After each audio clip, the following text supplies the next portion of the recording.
Hey, it's Jay, and welcome back to Breath of the Wild. I'm continuing my look back on our journey so far through this game, a bit of like memorabilia, whatnot, and so I figured today we go through the Hyrule Compendium. It's a bit long. I'm hoping to get through all of it.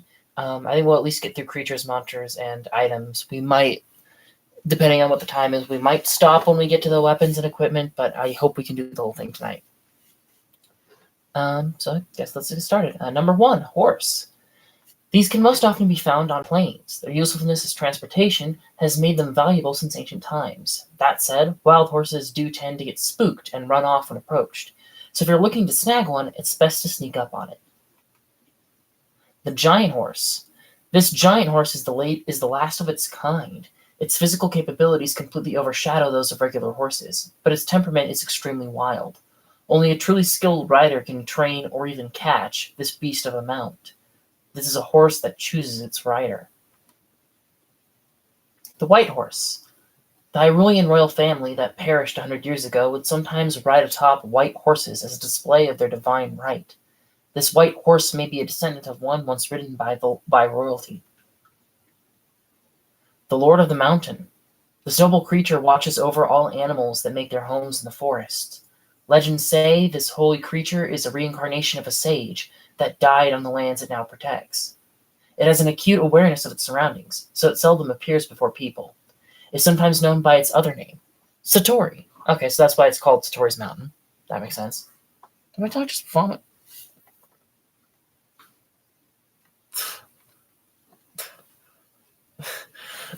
Anyway. Stall horse. This skeletal horse is ridden by monsters. It was once a regular horse, but Ganon's power revived it from death. It cannot maintain its bone structure in daytime.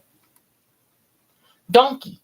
Smaller than horses, these are raised as livestock in the countryside, so they don't exist in the wild. They're more powerful than they look and specialize in transporting baggage. This has made them popular with traveling merchants. Sand seal. These seals use their large flippers to move through the sand as if swimming. They were once wild animals, but have since been domesticated by the Gerudo. They rely on their excellent hearing to find their way while submerged in the sand. Their large, distinct tusk looks pretty ferocious, but their favorite food is actually fruit. Patricia. Interesting that Patricia has her own entry, but the red sand seals and yellow sand seals are the same ones. That's weird. Patricia. This is Riju's own sand seal. It may look intense, but she dotes on it regularly. The ribbon it wears was a gift from her, and it even has its own pen in Gerudo Town. It's far more agile than any other sand seal and far more outgoing. An ever-reliable partner to Riju, Patricia is always ready to take off through the desert at a moment's notice. Bushy-tailed squirrel. These small creatures are known for their large tails. They tend to live in forests and subsist on acorns and other nuts. They carry their food in their mouths, but will sometimes drop it when surprised, in an adorable display of shock. Woodland boar. These medium-sized beasts can be found all throughout Hyrule. You can most often find them foraging for food in forests or meadows. Although usually docile, they won't hesitate to charge you full force if you get too close. Red-tusked boar. These boars are known for their red tusks and black fur. They're similar to your average boars, but are considerably stronger. Extra caution is advised when hunting these. The mountain goat. These herbivores make their home in meadows and rocky areas. Their characteristically strong legs and hooves facilitate easy climbing over rocks.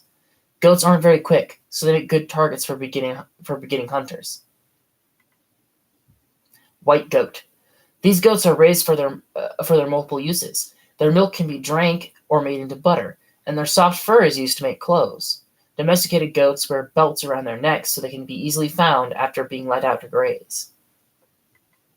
Oh, and you can't get meat from the tamed goats. That makes sense, I guess. Encourages you not to kill them. Right, the deer we found on the bridge. That was funny. These male deer are usually found deep in the forest. Oh, no, mountain buck. These male deer are usually found deep in the forest. They're well known, which they'll swing in self-defense if threatened. Deer are caught tricky getting close, but if you can capture one, you may be able to take it for a ride. Mountain doe. These female deer are often found alongside a male. They're very timid animals by nature, but they tend to let their guard down when eating apples, a favorite food. This tidbit of information can be useful to hunters. Water buffalo. These wild cows come equipped with big, strong horns. They live off grass that grows near the waterfront. Their meat is considered to be high quality, so they are a common target among hunters. Fun fact, the domesticated Latino cow, often raised in villages, was bred through selective breeding using these. Latino cow. Originating in a Latino village, these cows are kept as livestock primarily for their milk. Their horns are smaller than a water buffalo's, and they're much more docile, and therefore easier to raise. Their horns are decorated with bright colors when taken out to pasture. I'm assuming to spot them easier, like with the goats. Highland sheep. Originally native to the mountainous regions, these sheep were domesticated for their wool and have since found a home in villages. Once the fluffy wool grows out, it's harvested and used to make clothing and bedding. They're calm, timid creatures and move about in small herds. Grassland fox. This fox is common to grasslands and forests, where it's hallmarked for its fluffy white-tipped tail. Unlike other foxes, they tend to act independently rather than form packs. Being omnivores, they hunt animals smaller than themselves and often stick to eating fruit and insects. Snowcoat fox. This particular breed of grassland fox makes its home in cold climates such as the Devantha region. Its fur turned white as a means of adapting to snowy weather, serving as natural camouflage. Because of this, spotting one in the snow takes a keen eye. Murado wolf. Not a great picture. These wolves are not only carnivorous, but can be downright fierce. They're highly aggressive and aren't afraid to attack people. They hunt in groups and surround their prey as a means of bringing it down. That said, if one of their own is injured, the rest are wise enough to run away. They communicate via howls, so if you're wandering the forest and hear their call, you'd best take care. Wasteland coyote. That's not a very good picture either. This contented beast is native to the Gerudo region. It makes its home in the desert, so it doesn't have a problem with hot, arid climates. They do hunt other beasts and small animals, but more often turn their sights on people. More often turn their sights on people? That doesn't seem right. They're a threat traveling around the desert, through the desert. You'd think people would be less common than their typical prey, but okay. Cold-footed wolf. This breed of Murado wolf lives in snowy mountainous areas, such as the Heber Mountains. They travel in packs similar to their Murado relatives, but are considerably tougher thanks to having adapted to their harsh environment.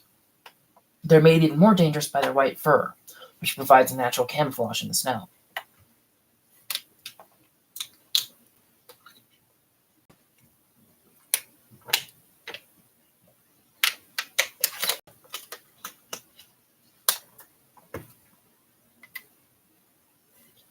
Devantha moose.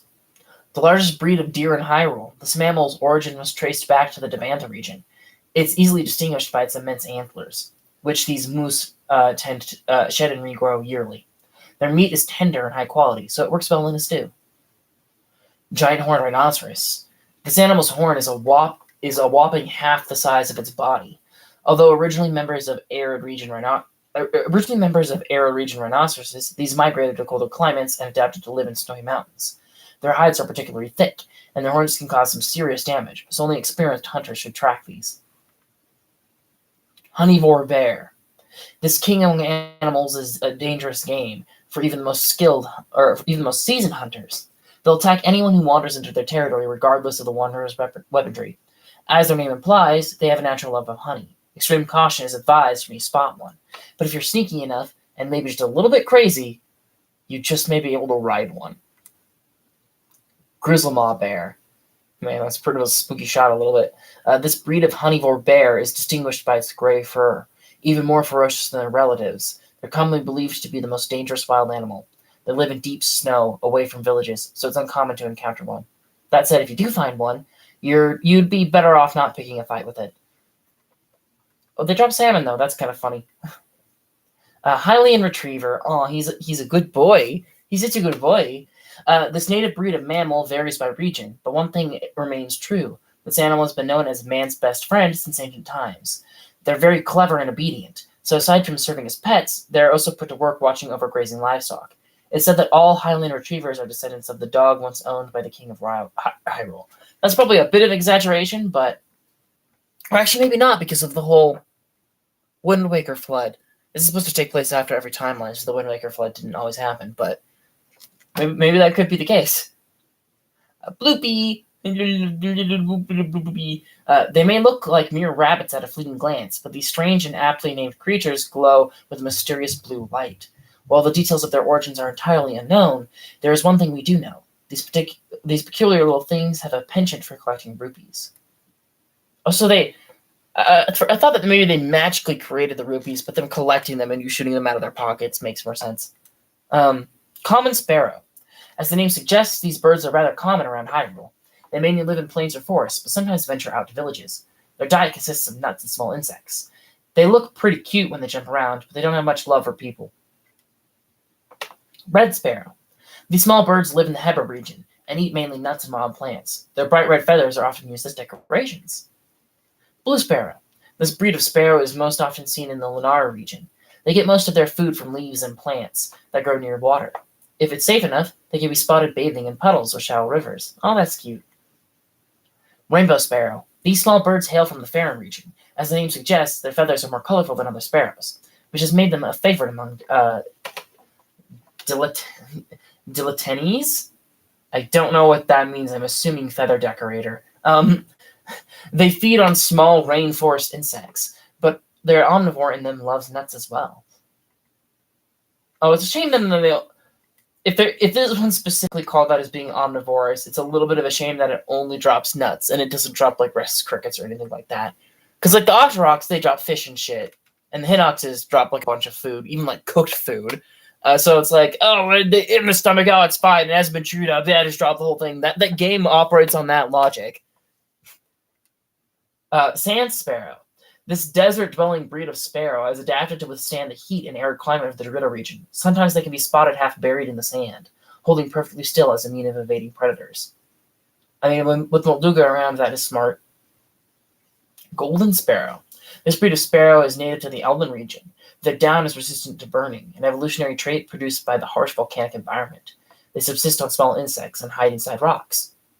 Inside rocks? I guess. Wood pigeon. These pigeons inhabit vast regions all throughout Hyrule, so they can often be found in forests, grasslands, or even villages. They don't have a very strong sense of awareness, so even less skilled hunters can nab them pretty easily. Rainbow pigeon. I love the swarms of those in just south of the bog. This breed of pigeon is well known for its vivid feathers. They live mainly in the northern forests and grasslands of Hyrule. They're most fond of nuts and grain, but won't pass up on the occasional insect or earthworm if offered. Their meat is of higher quality than typical wood pigeons. Oh yeah. Hot feather pigeon, very cute. This rare breed of pigeon lives near Death Mountain. Their fireproof feathers are valuable as clothing material. Their meat, on the other hand, is not fireproof and will burn up as soon as it's struck. Interesting. White pigeon. This white-feathered breed of pigeon lives in the Hebra region. It's said that a wood pigeon survived atop a snowy mountain by changing its feathers to blend with the snow, and soon after became a white pigeon. They have an extra layer of fat to guard against the cold, so they have been known to yield high-quality meat. And that's the first Rahul bird. Mountain crow. Oh, we got that in the Korok Forest. Not Story Mountain. That's kind of funny. This bird is known for its cleverness and its distinct claws. They make their homes in mountains, forests, and villages alike. Not only are their jet-black feathers seen as an ill omen, but they'll steal the crops right out of a farmer's hands if given the chance. Because of this, they're often met with enmity. Bright-chested duck. Was that near the ruins? I think I was reading the ruins where we couldn't find the DLC chest. These birds can be found on waterfronts all over Hyrule. Their webbed feet make them excellent swimmers, and their long nets allow them to duck their heads underwater to find food. Their fatty meat is high quality. Blue-winged heron. These birds live on waterfronts all throughout Hyrule. Their characteristically thin legs and long nets help them catch water-dwelling fish and frogs for food. They lie perfectly still and wait for their prey, and then stretch out their long necks to capture their meal. Pink heron. This breed of heron is characterized by the pink tips of its feathers. Unlike its waterfront dwelling relative, the blue-winged heron, these live in grasslands or arid regions and subsist on insects and live in the grass. They can often be found walking about searching for food, but will fly away if they sense danger. I was about to say, weird that the blue wing came before the pink wing. I'm pretty sure we saw the pink wing before the blue, but if the pink wing lives in grasslands and the blue lives in waterlands, then that would explain it.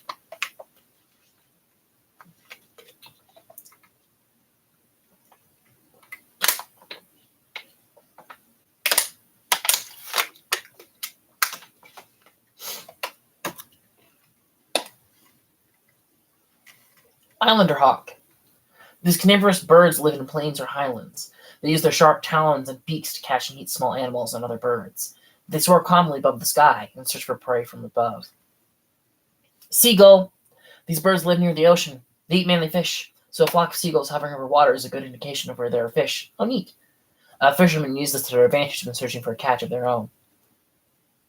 Eldon ostrich. Oh, it was actually called an ostrich. Okay. This large bird makes its home in the volcanic region of Eldon. Their heat-resistant feathers and skin are evolutionary traits produced by the harsh environment. Their wings are too small to facilitate flight, but their long legs make them pretty speedy runners. Cuckoo. Villages often raise these birds for their eggs, but some people actually keep them as pets. They can't fly, but flap their wings mightily furiously if picked up. They're usually calm creatures, but if you're persistent in your torment of them, well, I want to say it's actually very interesting that like one of the guy that raised the cuckoos in Kakariko, he made a point of like, oh, cuckoos and chickens are not the same thing because cuckoos can glide and chickens can't, which implies that chickens do exist in the Hyrule world. But there's at least 2 points. One of them was in Daruk's like DLC cutscene. The other one I can't remember exactly where it was. But there's 2 points where someone in this game uses "you cuckoo," running like a cuckoo, whatever, as a way of someone calling someone cowardly. But if cuckoos are like braver chickens, and chickens still exist in Hyrule, then why wouldn't they use the term chicken? What? Hyrule bass, an ordinary fish that can be found all over Hyrule. It can be eaten raw, but cooking again amplifies its healing benefits. Hardy bass. This large fish lives near the shoreline. Its sizable body can store a lot of nutrients. When cooked into a dish, it will temporarily increase your maximum hearts. Oh, they have the cooking effects. That's nice. Staminoga bass. This Hyrule bass got to be the biggest fish by never getting caught until now. Its long life results in a cooked dish that will restore a lot of stamina. Hardy salmon. Rip. I think that was for that quest in Rito. This fish makes its home in a cold water, giving it extra layers of fat. It temporarily increases your maximum hearts when used in cooking. Chilfin trout.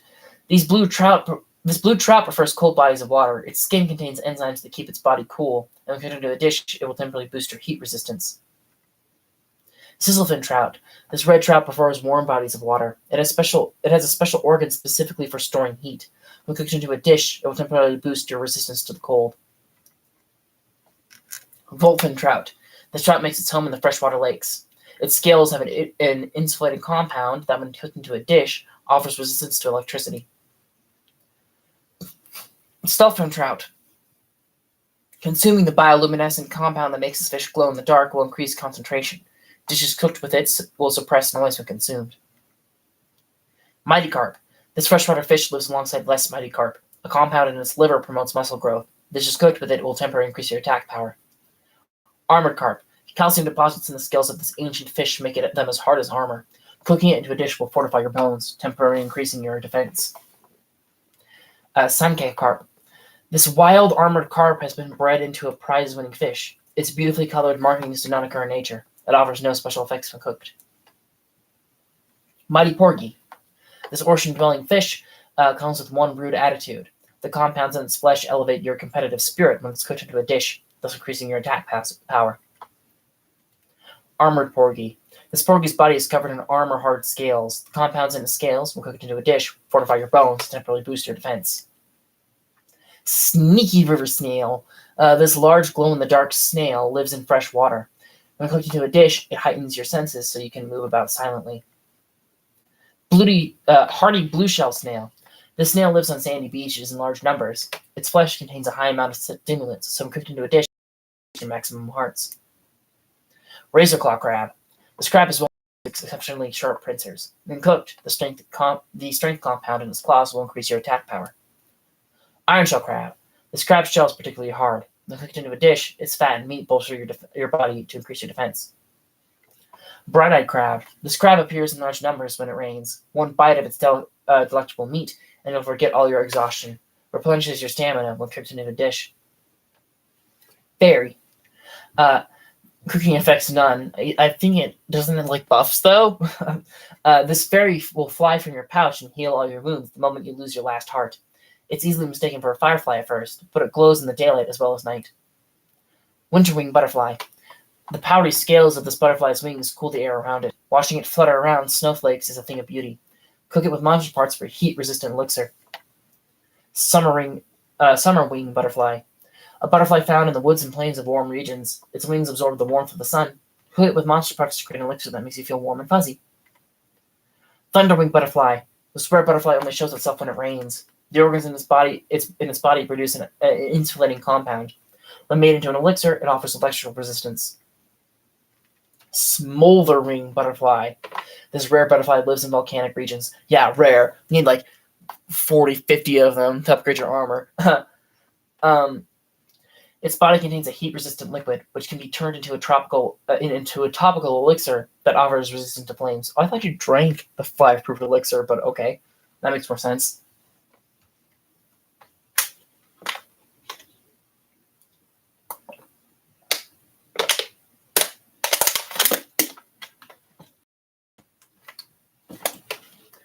Cold Darner. This dragonfly prefers the cool shade of trees to the warmth of the sun. Its wings disperse heat from its body, which can be cooked into a heat-resistant elixir. Warm Darner. This dragonfly has a special organ that causes it to sweat profusely. Cook it with monster parts for an elixir that will raise your core temperature, so you can resist the cold. Electric Darner. This rare dragonfly only appears in the rain. Its wings direct electricity away from its body. Cook it with monster parts for an electricity resistance elixir. Restless Cricket. A very energetic cricket. Cook it with monster parts to create a stamina recovery elixir. Bladed Rhino Beetle. This beetle's razor-sharp horns demand that you handle it with care. Boil the horns alongside monster parts to concoct an elixir that will raise your attack power. Rugged Rhino Beetle. This beetle's hard body resembles armor. When the shell is cooked with monster parts, the resulting elixir boosts your defense.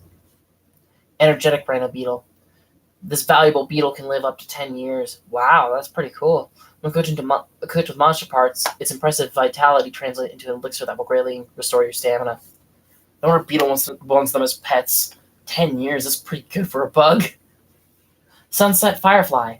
These fireflies glow gently in the dark. When cooked with monster parts, the compound that causes it to glow results in an elixir that will allow you to move more quietly. Hot-footed Frog. Rest in peace, my guy. You ran into the spikes, straight into them. It was embarrassing as hell. But I ran into those spikes too. So what am I saying? A quick frog that can be found hopping around near water. Cook it with monster parts to drive its speed boost effect. Hold on, we missed it. I missed it. Nice. Tireless Frog.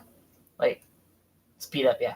Tireless Frog. This rare frog only ventures out in the rain. When cooked with monster parts, and the elixir it produces will temporarily increase your maximum stamina. Oh. And you can stack buffs with the extra hearts and stuff, so you could theoretically use both of the frogs to upgrade yourself. Hightail Lizard. A lizard found throughout Hyrule. It's a bit slow to react times, but if given a chance to escape, it will dart off quickly. Cook it with monster parts for a speed-boosting elixir. Hardy Lizard. This rare lizard lives deep in the forests. It feeds on high-nutrient foods, giving it great vitality. When used to make elixirs, they temporarily increase your maximum hearts. Fireproof Lizard. This rare lizard can only be found in the Elven region. Its scales have heat-resistant properties, so when cooked with monster parts, it produces a heat-resistant elixir. Choo Choo. This low-level gel-based monster can be found all over Hyrule. It tends to spring its attacks on unsuspecting prey from the ground or from trees. Its strength varies by size, and the type of jelly it drops varies depending on whether the Choo Choo was heated up, cooled down, or shocked. Fire Choo Choo. This low-level gel monster is engulfed in flames. Its strength varies depending on its size. It tends to explode if attacked from close range, so use of spears, arrows, and other ranged weapons is advised. Ice Choo Choo. Whoa, big chunky boy. This low-level gel monster is engulfed in freezing cold air. Its strength varies depending on its size. It tends to explode if attacked from close range, so the use of spears, arrows, and other ranged weapons is advised. Actually, yeah, it only marks blue for the blue Choo Choo. But any of these guys, I think, will drop any of the colors depending on what element used to kill them. Or at least I'm pretty sure. Maybe you have to change it on the floor after it falls. Something like that. Electric Choo Choo. This low-level gel monster is engulfed in electricity. Its strength varies depending on its size. It tends to explode if attacked from close range, so the use of spears, arrows, and other ranged weapons is advised. Keys. Got a whole swarm of them. The unpredictable flight pattern of this nocturnal bat-like species can make fighting them a nuisance. but they're weak enough to fell with a single strike. Sometimes they'll attack in packs, but even then a pack can be sent packing with a single attack. Oh, really? Okay. Fire keys. The fire that engulfs the bodies of these bat-like keys makes them more dangerous than the standard type. They're capable of setting fire to anything they touch. Ice keys. The intense frost that engulfs the bodies of these bat-like keys makes them more dangerous than the standard type. They're capable of freezing anything they touch. Electric keys. The electricity that engulfs the bodies of these bat-like keys makes them more dangerous than the standard type. They're capable of shocking anything they touch. Sequel's already out, and so I'm sure people that have played it know this or not. But you know what I want to see in Tears of the Kingdom? What I want to see? I want to see key swarms, but for the elemental keys. Of course, only do that in the late game or the elemental regions. But I think that'd be badass to see just a whole 100 of these electric dudes running at you. Water Octorok. Although they spend most of their time in water, the drop in barometric pressure that occurs when it rains causes an air sac within these octopus-like monsters to inflate and lift them up into the air. The rocks that they spit out can be bounced back with a shield. Oh, you can bounce them back with a shield. I didn't know that. You can actually parry their rocks. That's crazy. I wouldn't have expected that. Also, they drop fish too, but it doesn't list this in any of them. Forest Octorok. Although originally an aquatic species, this type is adapted to life in the forest. They hide among the trees, disguising themselves as grass or unassuming shrubbery, and then attack when someone wanders by. Rock Octorok. Like species of monster lives in volcanic regions. When they inhale, they're preparing to spit out flaming rocks, but have been known to suck up weapons or bombs in the same breath. Octorok. I forgot about you.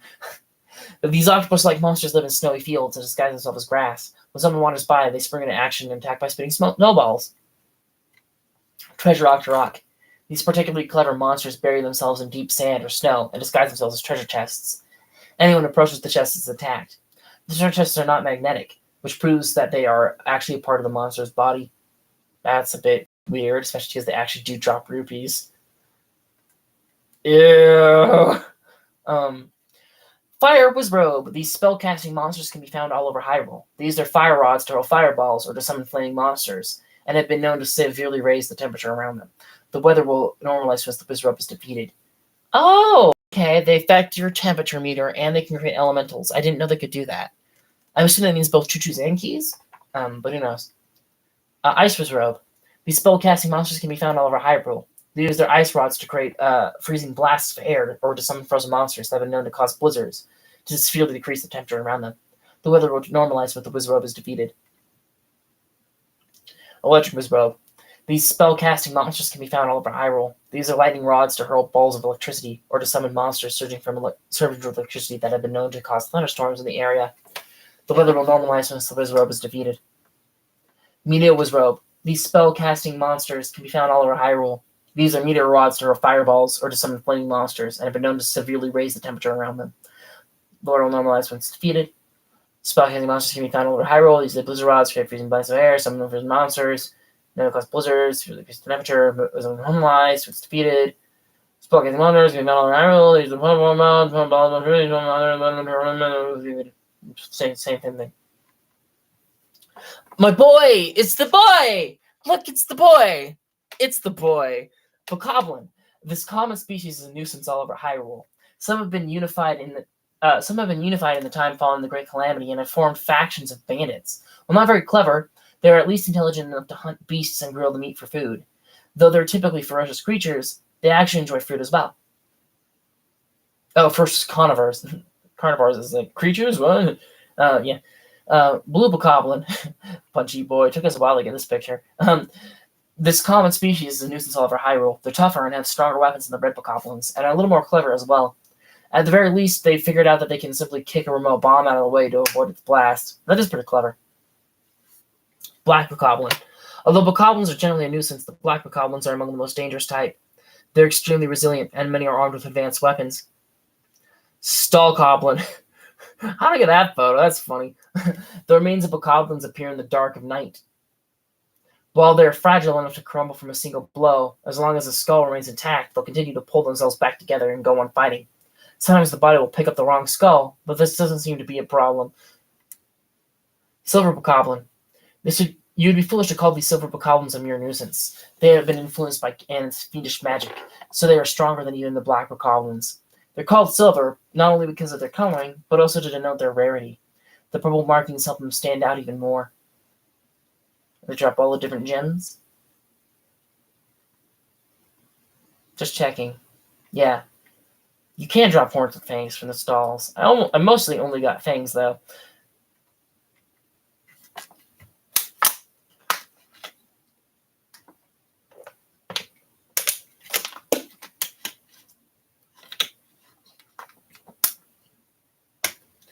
Moblin. This heavyweight species of monster can be found over Hyrule. They're physically very strong. Their legs alone strong enough to resist the force of a bomb blast. Oh, hold on.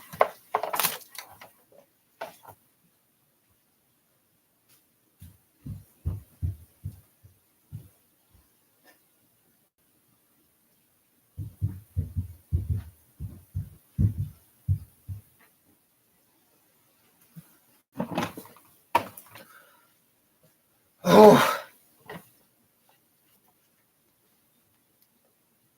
Oh. I am back. This heavyweight species of monster can be found over Hyrule. They're physically very strong. Their legs alone strong enough to resist the force of a bomb blast. They're much more dangerous than bokoblins. In fact, moblins have been known to pick up bokoblins and throw them as makeshift projectile weapons. I never encountered that. Is that an actual mechanic? That's fucking great. God, I'm ready to run some experiments with lightning arrows.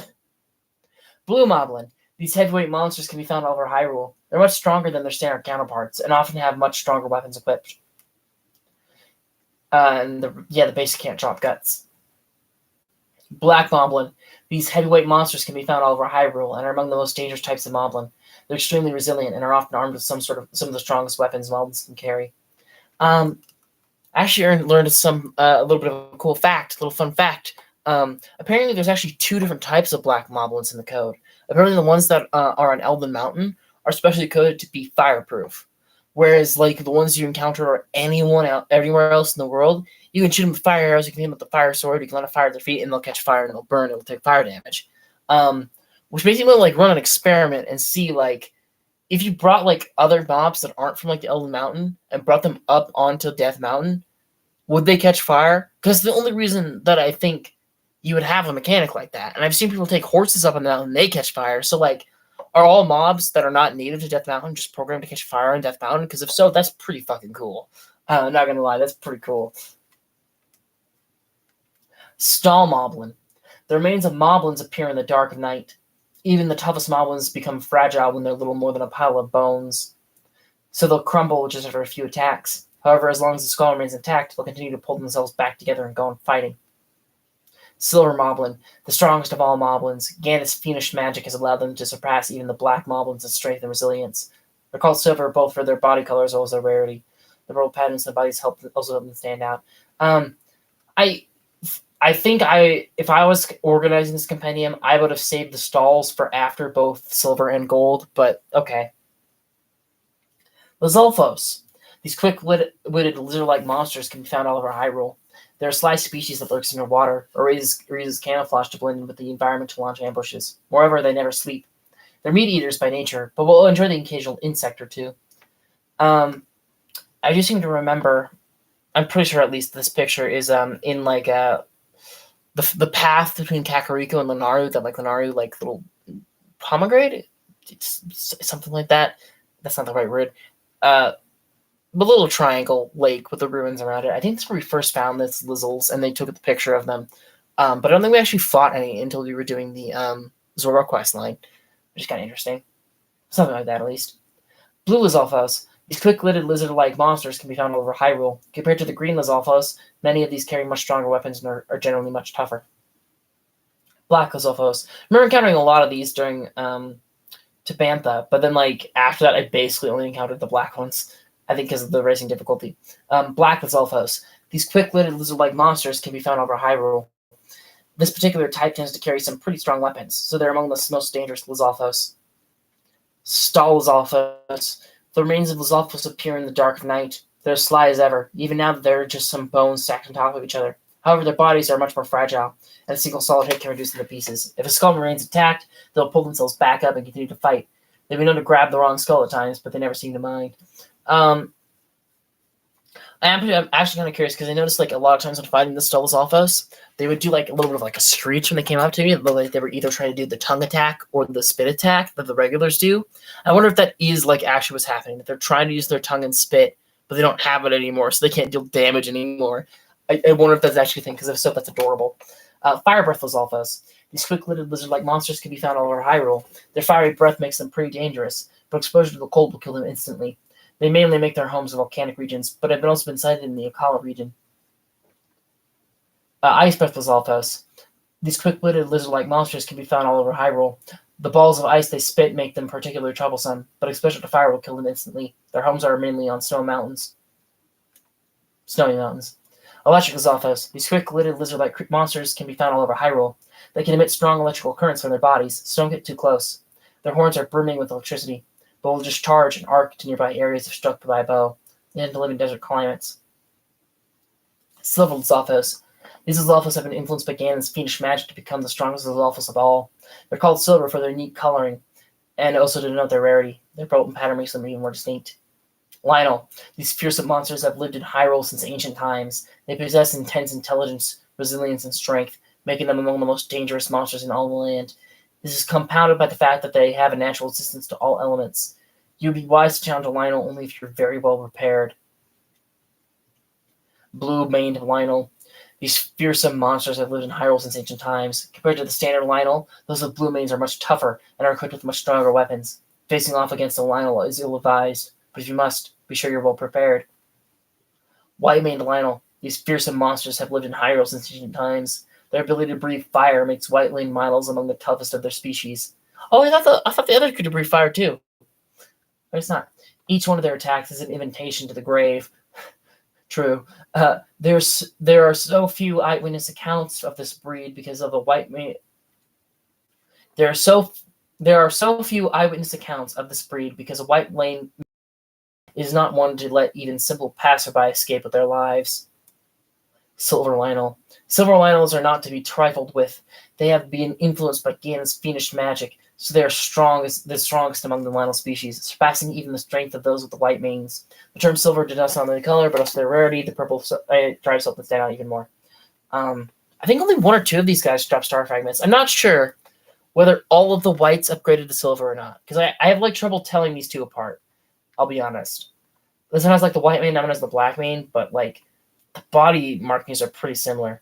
So I had trouble telling them apart, and so I'm not sure how many whites and how many silvers I've killed, but I'm pretty sure I've only ever gotten like one or two star fragments for killing a Lionel. So that's a bit of a rare drop. Guardian Stalker.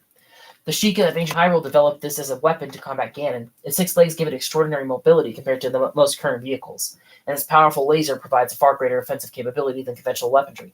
Destroying the leg severely reduces its mobility. Guardian Skywatcher. Oh, they can drop the giant corpse too. That's cool. The Sheikah of ancient Hyrule developed this as a weapon to combat Ganon. This flying model is an improvement over the walking type, capable of either attacking or surveying from the air. Destroying the propeller will ground it. Guardian Turret. The Sheikah of ancient Hyrule developed this as a weapon to combat Ganon. The stationary model was used for defending important structures. Its offensive power is on par with other Guardians, and omitting the legs kept the manufacturing costs low. How do you know that? How do you know that there was manufacturing costs associated with these things that apparently like the entire land must have been involved in because there's so fucking many?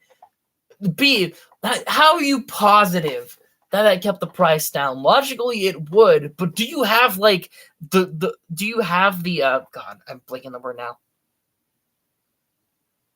Why am I blanking the word? Not receipt. Do you have the invoices? Do you have the invoices for the people that manufactured the Guardians for the ancient Sheikah? Do you know for a fact that the turrets were cheaper to make than the standard Guardians? Look at the spinning ears. For all you know, those spinning ears, one of those could like cost the same as 20 Guardian legs. You don't fucking know. That's a bold-ass statement, Hyrule Compendium. Bold-ass statement. Sentry. These sentries dispatched from a divine beast of Aurigania are equipped with searchlights and can spot intruders. Decayed Guardian. That's not a good picture. That's a good one to take a picture of because it's near like the Guardian Tower, the ancient weapon tower, but that's not a good picture. The Sheikah Invasion of Hyrule developed this as a weapon to combat Ganon, but it was destroyed during the Great Calamity.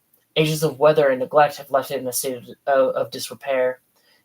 Approach with caution. Some of these derelict models have been known to awaken from stasis and attack when approached.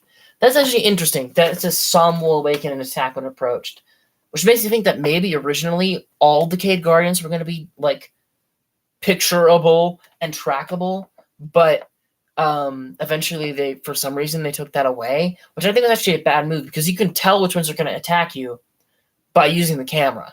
And if the little blue Decayed Guardian comes up, then you know which one that can attack you. If it doesn't, then you're fine to loot it. I feel like if the dead lootable ones counted for the compendium and this entry, it would make these much bigger of a shock and much more dangerous. Guardian Scout 1. Guardians were originally designed by an ancient civilization to combat Ganon, but these smaller models were placed inside shrines as a part of the trials found within. The multiple legs and beam functionally were scaled down, but kept mostly intact. The multiple legs and beam functionality were scaled down, but kept mostly intact. Guardian Scout 2. Although originally designed by an ancient civilization to combat Ganon, these scaled-down Guardians were placed inside shrines as a part of the trials. In addition to the beam functionality, this particular model was designed to handle weaponry as a means of further testing the combat prowess of the one undertaking the trials. It takes some serious skill to go toe-to-toe with one of these. Oh yeah, and they add gears and shafts to the mix. This is where you start seeing the cores. Guardian Scout 3. Although originally designed by an ancient civilization to combat Ganon, these scaled-down Guardians were placed inside the shrines as part of the trials. This model is equipped with twin blade functionality to further test the combat prowess of one undertaking the trials. It takes a nimble fighter to overcome this one. Oh, I probably could have been doing the modest test of strength to farm Guardian cores too, and not just the majors. It was fine anyway, but I could have got more cores that way. Guardian Scout 4. Originally designed to combat Ganon, post shrines as tests. This model is very resilient and has been outfitted with triple blade functionality, allowing it to wield 3 weapons. This will put any would-be hero to the test for sure. A great deal of strength and confidence alike are required to combat or required to contend with one of these. Yiga Foot Children, the lowest ranked members of the Yiga clan. They've been dispatched all across Hyrule with a single task: to seek out Link and end his life. They're a crafty bunch, sometimes disguising themselves as simple travelers or villagers to get the jump on you. Be wary of suspicious people you encounter.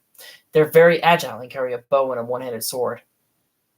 Sickle, I'd call it. Not really a sword, it's a sickle. They can only drop up to 50 rupees. That's kind of neat. No gold or silver rupees, which makes sense because it would be a little bit OP otherwise, but still. Oh, they drop gems? I forgot about that. Or I never noticed that. Maybe I did. I don't know. Yiga Blade Master. I wonder if the drop rates of the gems and rupees are equivalent across these two. I don't know. Yiga Blade Master. These are the elite soldiers of the Yiga clan. They favor the Wind Cleaver blade and are extremely agile despite their bulky build. At this Yiga rank, they have mastered the technique that allows them to manipulate the very earth. By striking the ground, they can create stone pillars and blasts of air. They're like the closest thing to an earth elemental. They're still basically an air elemental, but this is closer to like a ground elemental in this game, which is weird because you have the rock people that eat rocks, and they're associated with fire. And then you got the people who live in the sand, and they're associated with lightning. Which is like, where's the dirt? The proper dirt. Throw rocks at you people. This is the closest we got. Master Cook. Oh, I caught him with a shield up. That's a little bit of a shame. Or did I buy the picture? I think I took this one. Master Koga, the leader of the Yiga clan, a group formed with just a single objective: eliminate Link. He sends his minions all over Hyrule in search of you, but tends to spend most of his own time napping and generally loafing about. Despite this, his mastery of the esoteric arts has earned him a deep respect. Even if he were to die, his followers would never give up on their one and only task. You got that one right. Monk Maz Koshia. Or Koshia? The arbiter of worthiness of the hero for the hero who wishes to control the divine beast, following a revelation from the goddess Hylia. As the last part of the final trial, the monk offers a challenge of ancient techniques. Yeah. It makes sense that he's with the Yiga because he has some of the same attack patterns as the Yiga, and it's basically just like a harder version of the Koga fight in the grand scheme of things. But it still is funny that you got 3 Iga, and then you got Ancient Sheikah. They're all kind of related, but still. Oh, so I don't know if I pointed this out or not, but you can probably see it best here. The Yiga symbol is just an upside down version of the Shiga symbol. And so it's kind of like a spiked eye instead of a crying eye, even though it's just like flipped. That's pretty cool. Stone Talos. This enormous monster is naturally camouflaged as a rock formation. Neither sword nor arrow can pierce its stony form, but a cunning adventurer knows to scale its body and attack the ore spouting from its peak. And they can only drop up to rubies. Stone Talos Luminous. This enormous monster is a naturally camouflaged rock formation. Unlike your average stone talus, this type's ore deposit consists mostly of luminous stone. You can also drop diamonds and topaz, but no rubies. Rare. Unlike your average stone talus, this type's ore deposit contains a large amount of precious ore, and they can drop any of the gemmies, but not the luminous stones. Igneo-Talos. This enormous monster is naturally camouflaged as molten rock. Neither sword nor arrow can pierce its fiery form. Merely touching its magma-hot body can burn you pretty badly, but you may be able to scale it if you can use something to chill its flames. Frost-Talos. This enormous monster is naturally camouflaged as a frozen rock formation. Neither sword nor arrow can pierce its form. Merely touching its frosty body can leave you with severe frostbite, but you may be able to scale it if you use something to thaw its icy exterior. Okay. Both these guys drop opals, and both of them drop diamonds.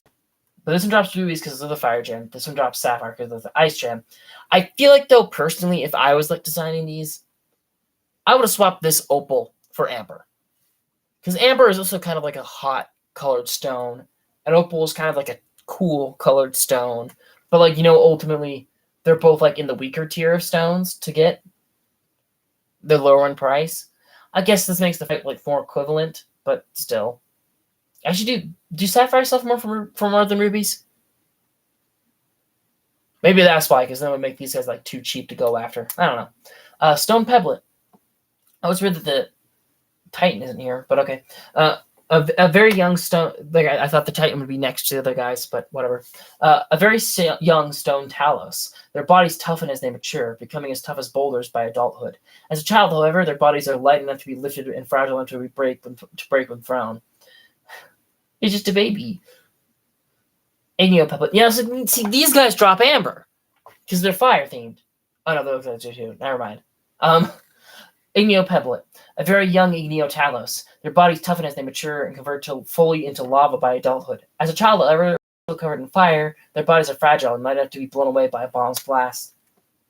Frost Pebblet. A very young Frost-Talos. Their bodies toughen with frost over time as they mature, becoming entirely made of ice by adulthood. As a child, however, their bodies are awfully fragile and are light enough to be blown away by a bomb's blast. Igneo-Talos Titan. This monster is an Igneo-Talos subspecies that is camouflaged as molten rock. It lives in lava for many years before emerging at its enormous size. It is widely powerful and emits a tremendous amount of heat, causing a constant updraft in its vicinity. This monster is so fearsome, it has earned itself the title of Titan. That's interesting. First off, common locations unknown. There's only one spot you can find it. Recoverable materials, none.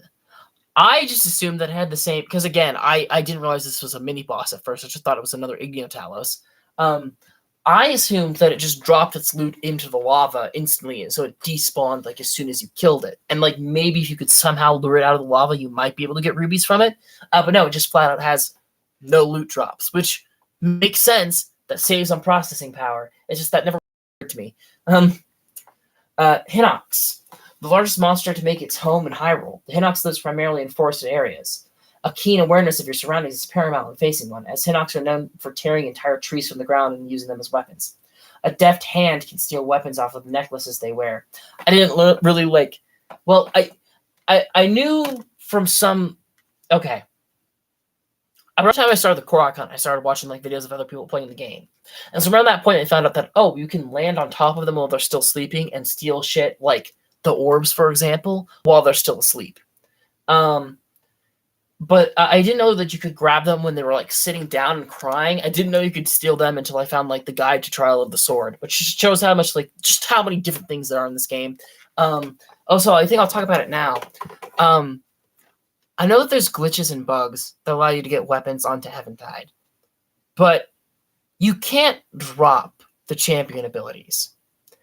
And I saw a video the other day of a speedrunner who got to Eventide, and they didn't do a full keep your adventure glitch. They dropped things and picked them back up to get them on Eventide, but they still had their champion abilities, which makes me wonder, was it not paying attention? Could I have just Obrosa Furied that blue Hinox and then Rafali Galed up to the camp above?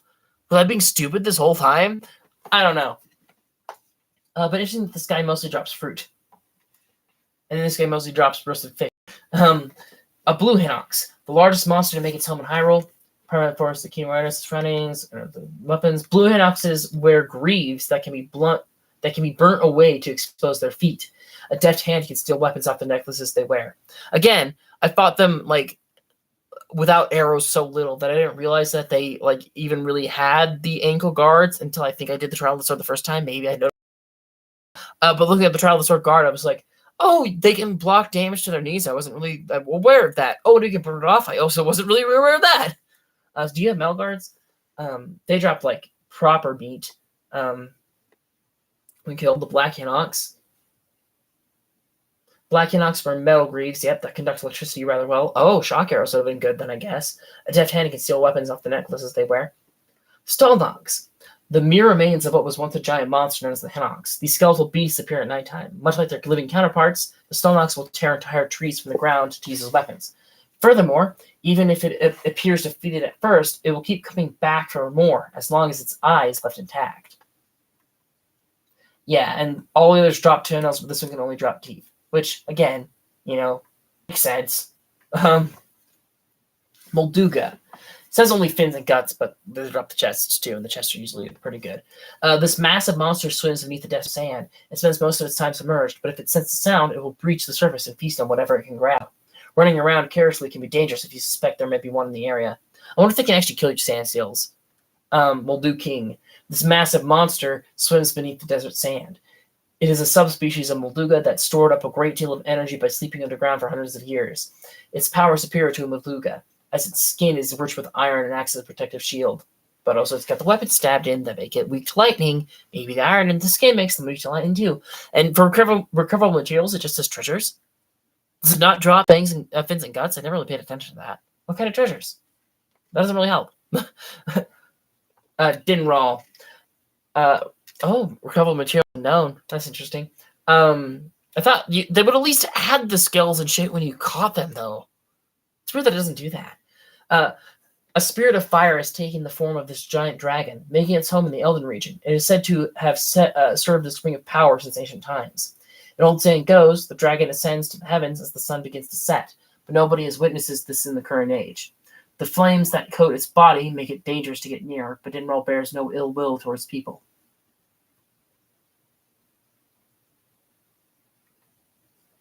Nidra. A spirit of ice has taken the form of this giant dragon, making its home in the Lunara region. It is said to have served the spring of wisdom since ancient times. An old saying goes, the dragon ascends to the heavens, it's on a set, since the current age. The ice that coats its body makes it dangerous to get near, but Nidra bears no ill will near people. Spirit of lightning taking the form of the giant dragon, making its home in the far region, served the spring of courage since ancient times. Electricity that coats its body makes it dangerous to get near, no ill will.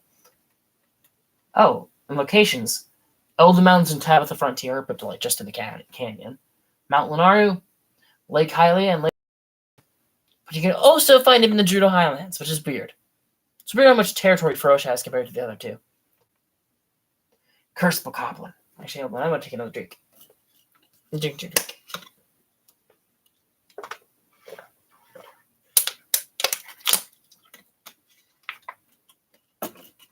Interesting that these guys can't drop fangs or horns.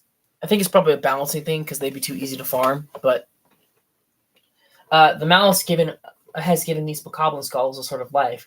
Devoid of any intelligence the Bokoblin it once belonged to may have had. These pitiful things now exist only to attack anything that gets too close.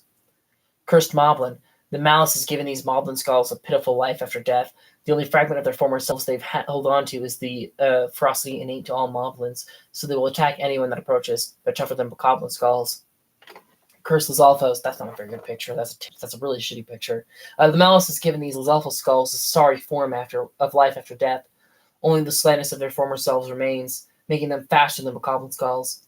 They thoughtlessly attack anyone who approaches.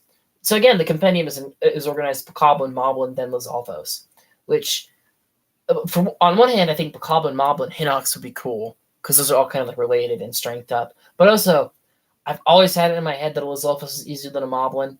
But the more I look at this game, the more I think, oh no, maybe the game actually considers them harder. Because I think they have like a little bit more health, but you also find them in higher quantities. So like I don't know how that like evens out. Oh, we're doing blights already.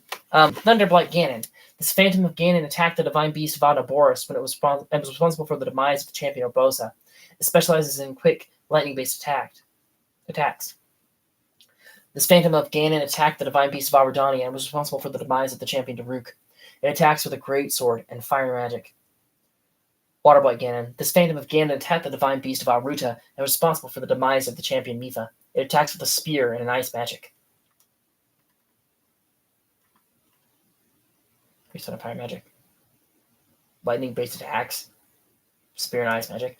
Windblight Ganon, that's a very shitty picture, I'm sorry. This Phantom of Ganon attacked the divine beast Meadow and was responsible for the demise of the champion Rivali. It specializes in long-range wind attacks. What just spell? That's not it. Interesting that when you go to Ganon before killing the divine beasts, or if you've beaten all the divine beasts and you get like the special cutscene, the order is wind, water, fire, lightning, or thunder. But they're backwards here. That's weird. Calamity Ganon, the source of the darkness that has appeared time and again throughout Hyrule's history. It has been called many names, from Great King of Evil to Calamity. Hibernating within a cocoon, it attempted to regenerate a physical form after Link awoke, but was forced to confront him in an incomplete state. Oh, that's kind of neat. So for one thing, I wonder if you took a picture of Hyrule Castle, if that would count as a picture of Calamity Ganon. I don't think it tested that. For another thing, I've heard a lot of people call it a cocoon. And so this does say officially it is known as a cocoon. That was like a heart. It looks like a heart. It beat like a heart. It had like veins on top. Very interesting.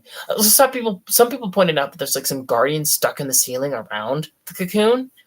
And that would be where he got the guardian parts to build this body from. But who knows? Dark Beast Ganon. Recoverable materials, none. After Ganon was defeated by Link, the remaining malice pulled itself together to form this bestial creature. Its appearance and fiendish magic earned it the name Dark Beast. This form is considered to be Ganon's original, although in this state, his awareness has been consumed entirely by malice, and all he knows is his desire to rampage and destroy. Apple! A common fruit found on trees all around Hyrule. Eat it fresh or cook it to increase its effect. Palm fruit. Fruit of palm trees that grow near the ocean. It doesn't offer any special effects, but will increase your heart recovery when used as an ingredient. Wild berry. A fruit known for its that grows in cold, snowy regions, known for its tangy, sweet flavor. It doesn't offer any special effects, but it's a popular cooking ingredient. I thought it gave cold resistance, so I guess I was wrong. Hardy durian. This fruit's mighty odor has earned it the nickname King of Fruits. It offers immense restorative powers. Dishes cooked with it will temporarily increase your maximum hearts. By the way, went basically the whole game without knowing this. I know when I was in Hyrule Castle and it was preparing for Fire Blight, when I was trying to cook like the good healing dishes, I would like throw in like 5 hearty ingredients to try and like max out as many hearts as I could. Don't have to do that. Just one hearty ingredient will like guarantee an extra heart. I think if you put in 2 or 3, it'll guarantee the 2 extra hearts. But like, you can't go over. So when you have 28 hearts, throwing that many in is a complete waste. Oops on my part. Hydromelon. This resilient fruit can be flourished even in the heat of the desert. The hydrogen liquid inside provides a cooling effect that, when cooked, increases your heat resistance. Spicy pepper. This pepper is exploding with spice. Cook it to create dishes that raise your body temperature and help you withstand the cold. Is there no heat resistance? Fruit? Cold resistance. Maybe it's not heat resistance. Maybe heat resistance would have made sense for the wild berry, but it doesn't do anything. Volt fruit. Cacti found in the Gerudo desert bear the sweet fruit. It's naturally insulated, so cooked into a dish, it provides resistance against electricity. Hydromelon and volt fruit in the desert. That's actually very good. Fleet lotus seeds. The plant that bears these seeds grows near deep water. The roots draw nutrients from the water, which boosts your movement speed when the seeds are cooked into a dish. Mighty bananas. Giga Clan hideout. This fruit grows mainly in tropical forests of the Faron regions. When used as an ingredient, the resulting additional temperature increases your attack power. Hylian shroom, a common mushroom found near trees around Hyrule. Eat it to restore half a heart. What? Why? Okay. I don't know why I wasn't going. Endura shroom, a rare yellowish-orange mushroom. Cook it before eating to temporarily increase your stamina limit. Stamella shroom, a green mushroom that grows near trees in the forest. It's chock full of natural energy. Cook it to release the stamina restoration properties. Hardy truffle, this rare mushroom has a rich scent. Cook it before eating to temporarily increase your maximum hearts. Big hardy truffle. Years of going unpicked have allowed this hardy truffle to grow quite large. It's chock full of nutrients. When cooked into a dish, it will temporarily increase your maximum hearts. Chill shroom, often found at the base of pine trees in cold climates. These mushrooms are cool to the touch and can be used to cook dishes that will allow you to stay cool even in arid regions. Sun shroom, a bright red mushroom that grows in hot climates, imbued with the power of heat that can be used to cook dishes that will allow you to endure bitter cold. Zap shroom, the mushroom grows in the wild in the Gerudo region. The cap is naturally insulated, so when used for cooking, it will offer protection against electricity. I am burpy today. Hello. I am burpy. Oh god. Brush shroom, a mushroom that can grow almost anywhere, but prefers ceilings and sheer cliffs. Cook it before eating to temporarily increase your movement speed. Razor shroom, this mushroom is known for the natural slice in its cap. Eating it fosters your competitive spirit. Use it when cooking to prepare a dish that will increase your strength. Iron shroom, the cap of this mushroom is very hard. Use it when cooking to prepare a dish that increases your defense. These two look very similar from a distance. But also, attack versus armor, that kind of makes sense that it looks, because they're like using similar stuff. Silent shroom, a strange mushroom that glows softly in the forest at night. Cooking it into a dish unlocks the nutrients in this cap, resulting in a meal that will allow you to move stealthily. Hyrule herb, this healthy herb grows abundantly in the plains of Hyrule. Cook it before eating it to increase the number of hearts it restores. Hardy radish, a rare radish that grows best in sunny places. Cook it before eating to temporarily increase your maximum hearts. Big hardy radish. This hardy radish has grown much larger than the average radish. It's rich in anabolic compounds that are cooked in a dish to temporarily increase your maximum hearts. It's larger than your average radish. And it restores more hearts like base power. I'm not sure if it gives more extra or not. I assume it would, though. Cool Safina. No restorative effect. That's kind of interesting that they have text for that. This medicinal plant grows in high elevations, such as the mountains in Hebra or Gerudo regions. When cooked into a dish, it will temporarily increase your heat resistance. Warm Slaflina. This magical plant grows in hot regions, such as the Gerudo Desert. It's warm to the touch and increases your cold resistance when cooked into a dish. Electric Safina. This medicinal plant grows abundantly in the desert. Its peculiar fibers conduct electricity, which will increase your electricity resistance when cooking into a dish. Swift carrot. This carrot is cultivated extensively in Kakariko village. It strengthens the legs and hips when cooking into a dish, which helps increase your movement speed. Oh, it strengthens your legs and hips. Ooh la la. Endura carrot. I thought it was Endura root, but it is a carrot. Okay. Highly valued as a medicinal plant, this carrot contains large amounts of nourishing energy. When cooked into a dish, it boosts your stamina beyond its maximum limit. Fortified pumpkin. An extremely tough pumpkin raised in village fields. When cooked, the toughness that manifests itself by considerably upping defense. That toughness manifests itself by considerably upping defense. Swift violet. This vitality-rich flower blooms mainly on cliff sides. When cooked into a dish, the nourishing compounds increase your movement speed. Mighty Thrishel. This medicinal plant is known for its sharp thorns and for the fruit it bears. The fruit contains a compound that increases attack power when cooked into a dish. Amaranth. This tough medicinal plant cannot be broken, but it can be cooked. Its durable yet flexible fibers raise your defense when cooked into a dish. Blue Nightshade. A plant that grows in quieter areas of Hyrule. At night, it gives off a soft glow. Cook it to increase your stealth. Silent Princess. I love that it's in the logo. That's very cool. This lovely flower was said to have been a favorite of the Princess of Hyrule. Once feared to have gone extinct, it's recently been spotted growing in the wild. Oh. Of course, beer honey. It's weird that you can't get a picture of the bees for the Hyrule Compendium, but whatever. Honey straight from the hive is chock full of nutrients. Cooking this into a meal unlocks the potential of these nutrients and provides stamina recovery effect. You do take the whole ass hive. So there's probably a lot of bee larvae in that dish you're cooking, and bee wax, not just honey. Uh-oh. Master Sword. The legend. Oh, okay. So next up is equipment. And we probably have enough time to get through equipment tonight. But I think so I'm not rushing things. I think we'll save the rest of the compendium for in the stream. We'll only be going for like an hour. But I also started this about an hour later than I originally intended to. So I think we're going to call it there. We'll continue going through the compendium next time. Thank you for tuning in. Bye-bye.